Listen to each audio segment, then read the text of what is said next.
Pensez que l'intercession des saints n'est pas biblique? J'ai une bonne et une mauvaise nouvelle. La mauvaise, on vous a mal informé. La bonne, vous n'êtes plus seul dans la course. Cette vidéo va changer votre façon de prier pour toujours. Restez jusqu'à la fin. Je pense qu'on s'est tous déjà posé cette question, non? Que deviennent les gens qu'on aime après la mort? Est-ce que c'est tout? Est-ce qu'ils sont juste partis? Ou est-ce qu'ils continuent, d'une certaine façon, de faire partie de notre vie? C'est une question fondamentale. Et aujourd'hui, j'aimerais qu'on explore ensemble une idée qui est pour moi absolument fascinante. L'idée que non seulement ils sont présents, mais qu'en plus, ils prient pour nous. On va plonger dans les textes bibliques qui construisent tout l'argumentaire en faveur de ce qu'on appelle l'intercession des saints. Alors, pour que toute cette idée puisse même exister, pour que l'argument tienne debout, il faut qu'on s'attaque d'abord à la question de base. Après la mort, est-ce que les croyants ont vraiment disparu? Est-ce que c'est la fin du jeu, si vous voulez? Ou est-ce qu'ils sont toujours là d'une certaine manière? C'est vraiment la fondation, la toute première brique de tout ce qu'on va construire aujourd'hui. La question de la vie, c'est la base de tout. Pour que les saints puissent intercéder pour nous, il faut d'abord une condition sine qua non, qu'ils soient vivants. L'idée fondamentale, le point de départ de toute ma réflexion, c'est que du point de vue de Dieu, la mort physique, ce n'est pas la fin du récit. C'est une distinction qui est absolument cruciale à comprendre.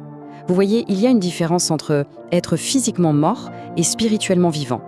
D'un côté, oui, bien sûr, il y a le corps, l'enveloppe charnelle qui retourne à la poussière. Mais de l'autre, il y a l'esprit, l'âme, l'essence même de la personne. Et selon la perspective que je vous propose d'explorer, cette partie-là ne s'étend pas. Elle continue de vivre auprès de Dieu. Et ce fondement, ce n'est pas moi qui l'invente, c'est Jésus lui-même qui le pose. Dans l'évangile de Jean, il dit « Je suis la résurrection et la vie, quiconque vit et croit en moi ne mourra jamais ».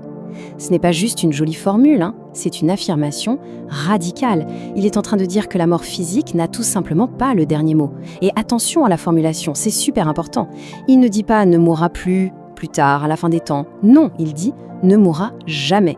C'est une promesse pour le présent éternel. Et si ce n'était pas assez clair, regardez ce passage de Luc. Jésus dit « Il n'est pas le Dieu des morts, mais des vivants, car pour lui tous sont vivants ». Mais de qui il parle là? Il parle d'Abraham, d'Isaac et de Jacob, des patriarches morts depuis des centaines et des centaines d'années. Et pourtant, Jésus affirme sans détour qu'ils sont vivants pour Dieu. Donc, la conclusion de notre première prémisse est posée. C'est clair, net et précis. Pour Dieu, les croyants ne sont pas morts, ils sont vivants. Point. Ok, bon, première étape validée. Ils sont vivants. Mais la question suivante est tout aussi importante. Est-ce qu'ils sont juste, je sais pas moi, des sortes d'esprits qui flottent passivement?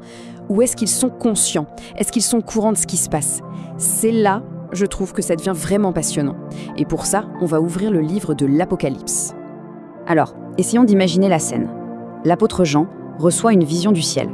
Et là, il voit quelque chose de précis. Les âmes des martyrs